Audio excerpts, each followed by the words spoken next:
TV. So as usual, you can say ya near the Kawadwini and a batch wadwini now say be a come and be at me come. Now what dreams may be a pijano. Na medical catch yourself when be so this time we had different segments by then. A bit me at the abroad now so we need at me at you be at me come. Until nay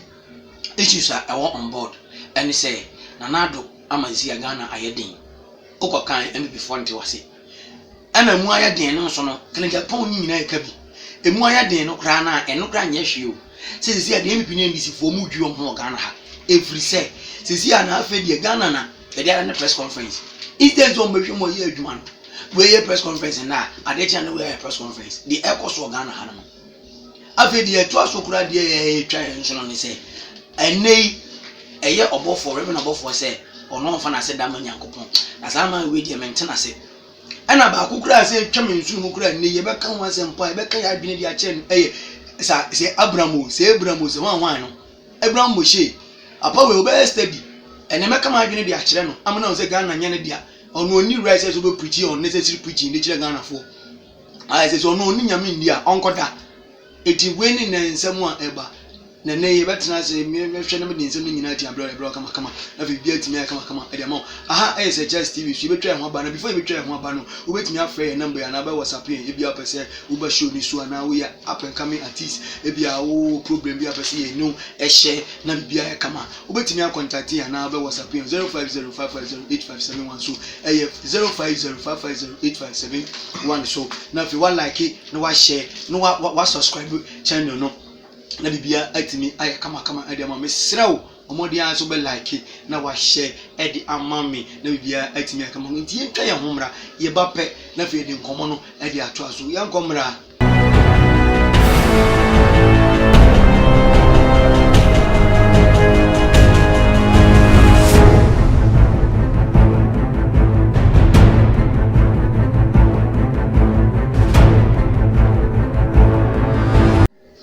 Ghana fo nyina akwa ba Elibasa Charles TV so enkomo ni yedi nkomo ye kan ya adwene ya kire Ghana fo ene nkomo no de edi kan eye se Mahama na Nado edwom ho Ghana wo mo di Ghana eto agopre wo mo di adwene edi agro adwom nkomo ena mo di edi aden na mekasa eni NDC for your press conference na bibia ya press conference Ghana press conference ni beti o man ni mo ye di manti asemo a eye kan Japan kan o se charges a edida da e duty so e wo Ghana ha no ano dene aden e na Ghana nkwa de everything as expensive na yesi kasam enko ye Christmas be bedu ya Ghana fo nkwa enkrofo su tise country mu de omo mo sika no mo sika it is enyese wonni bia na ese wonni bi e na president fo mienu mpanifo anyame you must be Ghana so you are just joking. These two presidents, you are joking with our lives. Road na go ho na no mko tamale na mko tana tamale ena ye go training gebi ena oba no beke kan winsem be frɛ wo na Nado Messiah. Can you call yourself a Messiah? Are you a Messiah? Do you know who is a Messiah? When we say someone is a Messiah, do you know the person? After the yankopon di na modi am ho ene ye bomon samrane ena temal voter reading coin asai na anu jeje course na kwan na asai press conference be di ada press conference na Nado ene be di Mahama press conference be di the butuma ye try things are not all that well na mo to ye press conference na kaka de am de kire ga mo your necessary things fire go burn you people some mo money and na ho nyame aketu be ba mu nyina mo so wan me kama kire mo nyame aketu a e be ba mu nyina mo so wan sa mo ni mana mo to na ye nkote a reven obofo say ono fa na ayeye manyankopon papa we kura dai ti se de bia open controversial issues se de be ye benya ho asem aka ye yanka ho asem bi me kura me nya ho ye me ke me chiro se jade oye no na agro na udi concept na oye go woni waso de mo concept na mo ye nti hu kura nche da hia ameko the next issue so ene Abraham Moshe says ya uses iska so mo him o se ya o se asofo egiska enti common sense o so common sense in the ye o common deal awe brown e kom dew o se kom dew okwaji ma mo munni ho time okwaji ma ni ho time because wo no obehia wa bra ni ukọ ne ho a obi ni TV so obi ni TV station ni nyana okọ ne ho bra wa be fa do akọ na fa no wa kina ase na wa kira wo se wo common sense no is not common sense, it's a idiot sense. O ka say too much. Abosumfo say omo sum obosom, they are there.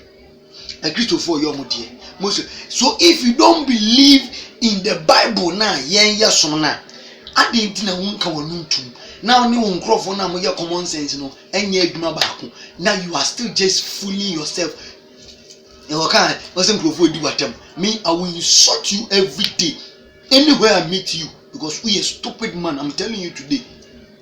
Infantile, because so I tell me, so did me papa tell me. What did he matter? It is only Jesus at them. Now the Bible at them. I can insult you the same as what you think. What you say? And near man now, when you know, now onya chiru we me be sha onkom me metie me also me be sha onkom say wo ye ka bibi ti aho kire a wo be shiro 2020 intigina na fefa common sense ni adwuma na Ghana ni a wo su nim nyansa so wo ye Ghana ni nim nyansa na so be giska wo wa fama no na hia no ebi be transfer ba so because this man don't need anything onyamwa usole a common sense. Sorry, common sense, but your common sense will not tell you say koneko ye adwuma ne pesca o de pesca free nkofo mo. Mr. Man, you are a useless man. What you say? No kwasam na make catch on. Why dey bia wo ye won hye bia wo ye bia no nyame nsanim. Adia usole akudi Bible atem. Now the we catch Korean for Muslim for say what is your problem? Papa, me say o be kire from a neko Nyankopon se me nkan kire o se oho ba kire wo so nyin Bible ni ndi etimi se Bible Nyankopon se oho ba kire wo na ko ba dew na ba sere na sere wo nya bi ndi. Mr. Nonsense man, is that think to common sense. What common sense are you talking about? Intenu na me kan bi so na me no edi nkomo e dia fa say e kwa bia so ni so pese nei oni edi nkomo tie uko Facebook a o hwese Charles TV abi hu ye ati ase sa enso ne nei nyabura YouTube eno ase wa search for Charles TV na fi wa subscribe na fi wa dey wa like page no wa share na anu nuanu no obusuafo nyina enjoy the best television on YouTube where the man will be at me kama na maka cho say the segment different enche kora edbeba obehu different ladies or Dumadi we so sanso na behu one wonderful man bia or look at the wabashu bi sukura pan ya obeti ono so kan anytime bia the preview ebebrew na fi ya shed your mind na de ekọ ya hwede enwumtum de ekọ football mu de ekọ ni ya hwede entire general no de ekọ ewom na fi bia atimi aye kama ntimi sero make sure say anytime bia no odi to uko YouTube pe o hwe say Charles TV mo wura Facebook a o hwe say Charles TV very soon ya the Instagram de beba na ho so ukọ abon say ye nice short be any videos be near there so online it is dey me kaka che on no and the best thing a e betimi e dey abroad na bibia atimi ay kama me sero ko ududu kwabenya polytank udu kwabenya polytank na obisa se me hwehwe Calvary Deliverance Ministry ti asem na me kan o se me hwehwe Calvary Deliverance Ministry ye kire wa ade a betimi aye ni Sunday bra sorry on Sunday bra sorry 21st December 21st December ye youth a mega youth explosion very wonderful show a 3 segment me no mu nyina ko boma ye me twa na bi a be ni Facebook live e wo Charles TV and a cover youth kwan so be ni Facebook live e wo ho eti me so no one mix na 21st December no me assure so be hu me se oba kwabenya polytank cover the event minister so dem be hu me na show no 3 segment a doctors for baba omne be tin komo ibenya ibeye di odo ho komo ye wurawura mu deep ibenya mpaniform ne be kasa mpaniform ba no mu be kasa enwom to be koso na mo young lady be finish na so plus you need to come and watch this wonderful lady, this beautiful lady. I'm telling you, she's so pretty, cute and understanding. No voice nyame hira nyame manene brana be hwe no what you see it misra ebi awo issue bi wo problem bi o man temu nko yie nyema nko yie we bi ate bra wo dey WhatsApp me na contact me 0505508571 so do bo say dey go stream na say na fi waba na ye no wedding ko e ba betwa obia wo ye up and coming artist na person bi twa wa ye no di nkoma ye ba ye no bi di nkoma maka kire wo say ye wo ho de ma wo na wo so wo ho de ma ye itabini abiri nyina no so bowura YouTube na ahwe say Charles TV ati ase mi ja okwan na makọ na fi bibia etimi aka me sro 21st December Calvary Youth kwa any Calvary Youth for in collaboration with Sir Charles TV ebuma ye youth mega show explosion kakrakapa it modern answer by the waiting about na bia we open chichi mo bibia send WhatsApp message or contact me on 0505508571 so and I will so Hatch Designs can really view hey kaseme ba Hatch Designs mo comment papa entade edimu eba old school jumper kaftan dien atade be na ape wo de ohwe program na se abon se ne entade ni bi show ho na advert ni bi e dey e show na say Hatch Designs owo eye maybe you want to you can remember but you or salam down or salam down can be here or salam down into salam down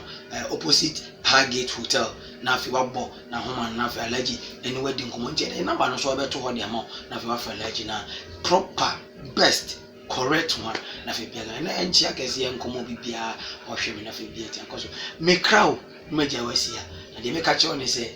oko no banyina no bi hwew ti ma wanamo ene on ye enye enhye nyankopon de no nyam makra from say Charles na me nyo so yes I salute you.